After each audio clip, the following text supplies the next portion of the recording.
Poznamo tako imenovan normalen strah, ki je biološka danost človeku kot varovalo, kot zaščito pred traparijami, ki jih ljudje počnemo v življenju in bi lahko pripeljale do tega, da bi sami sebe iztrebili.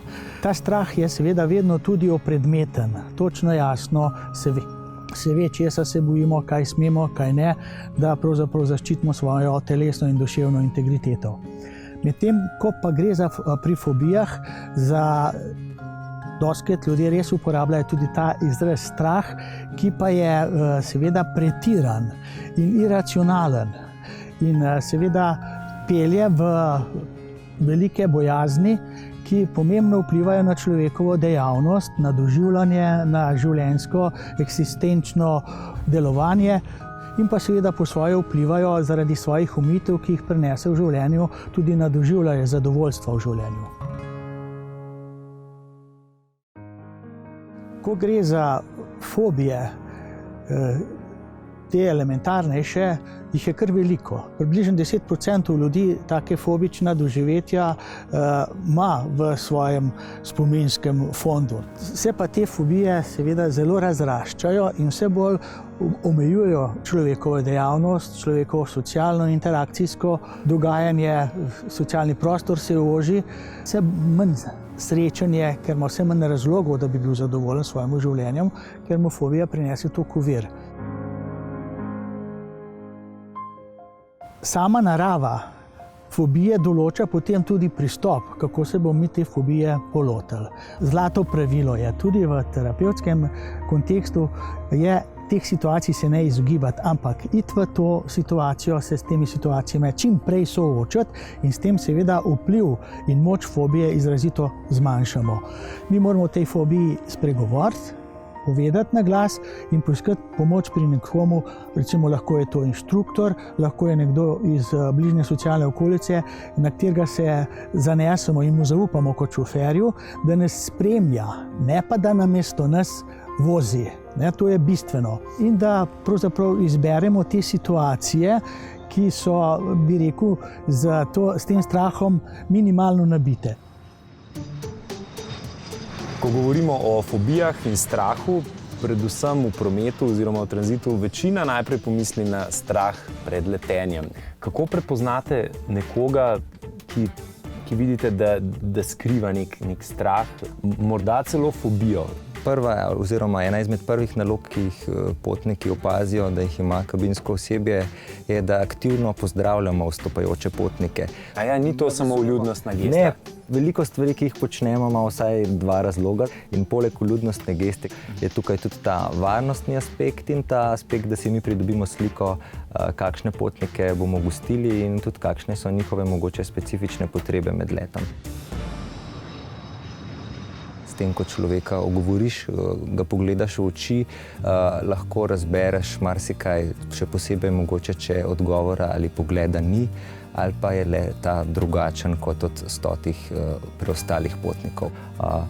V kakšnih drugih primerih pa seveda moramo ta strah prepoznati malo bolj zakamufliran, mogoče kdaj v kakšno nejevoljo, tudi agresijo ali pa celo kakšna bolezenska stanja, težave med letom, za katerimi se skriva strah pred letenjem. Kaj je potem naslednji korak? Strah pred letenjem je zelo pogost, ima sicer čist logične razlage, ki bi ga lahko v teoriji odpravili, ampak to vsaj v mojih primerih v praksi ne pomaga. Ko je potnik na letalu, se mi zdi, da je zelo pomembno, da njemu in njegovemu strahu damo vso pozornost, ki mu pritiče. To lahko naredimo predvsem s pogovorom, z monitoringom, da takšnega potnika spremljamo. Tudi znanstveno dokazano je, da se s človeškim stikom, s pogovorom sproščajo hormoni sreče, oksitocin, ki v takih primerih seveda stopnjo tega strahu bistveno zmanjšajo. Probamo potnike tudi zamotiti, med drugim je to tudi razlogov za to, da se je uvedlo v letalske prevoze servis hrane in pijače in možnost nakupa raznoraznih artiklov, je tudi ta neka distrakcija. Mogoče malo manj težav s tem imajo kakšni starejši potniki, ki zelo redko potujejo ali pa mogoče povejo, da so prvič na letalu in da jih je strah. Dočem pa potniki, ki pogosto potujejo, od katerih bi morda tudi zaradi njihove položaja poslovnega v družbi, imidža, ki ga imajo, pričakovali, da to za njih ni nič posebnega, pa dosti teže priznajo v navednicah tak strah, čeprav strah tukaj ne izbira izobrazbe, znanja, ampak lahko zagrabi pa vsakogar, ne. Zagrabil je tudi našo sogovornico, ki je že aktivno napovedala boj s svojimi votlimi strahovi. Vozniški izpit sem naredila leta 2001, potem pa sem nehala voziti, ker pač ni bilo potrebe takrat. Na faks mi ni bilo treba več iti, kar je bilo pa treba voziti, je pa vozil takrat še moj fant, ki je pač dobil ravno nov avto in so pač furala s tistim. Prelomnica je pa bila, ko je hčerka morala iti na zdravniški pregled, pa je mož zbolel. In sem takrat morala prositi sestro, če pač lahko ona odpelje hčerko do zdravnika, zaradi tega, ker si jaz nisem upala iti v avto. Tako da takrat je bila pa tista prelomnica, ko sem rekla, ok, zdaj pa dost. Potem sem dobila nekoga, ki je bil pripravljen me spet počasi peljati v avto in zaradi tega se zdaj upam po poznanih poteh voziti. Torej, da vnaprej vem, ki moram biti pozorna, da vnaprej vem, ki moram zaviti, da vnaprej, da pač si te stvari v glavi pač poštimam, pol je ok. Neznanih poteh me je pa še vedno strah. Če je cesta ozka, pa je visoka omejitev hitrosti in je kolona nasproti mene pač strnjena, me je vedno strah, da se bomo zapeli špegli, da bo karkoli tako. Skozi imam feeling, da me bo odpeljal tisti avto na sosednjem pasu s sabo. Mi je groza teh avtomobilov, ki mi prihajajo nasproti in jaz bi takrat najraje zamižala. Pa ne smem. Ne, res ne zamišljati. Ja.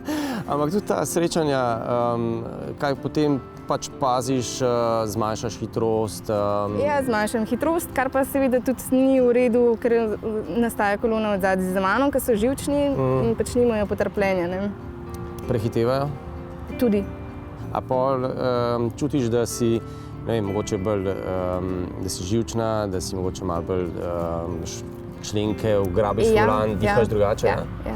V bistvu takrat precej bolj trdno držim volan in pol cuknem volan in... Ampak v resnici pa, kadar si vozila z avtom, nisem imela nobene slabe izkušnje. Potem je čas, da greva kam se voziti. Na ceste, ki jih še ne poznaš. Ja. Nobene slabe izkušnje nisi imela, zato zakaj bi kakšno sploh imela, ne? Ja. Pa toliko cesti, ki jih je vreden videti, a ne? Ja, ampak zame so lepše za sovoznikov, ki sedeža. Ne, lahko jih greš odkrivati sama ali pa koga povabiš s sabo. Tudi to je res, ja. Tega si želim. Greva se voziti. Peva.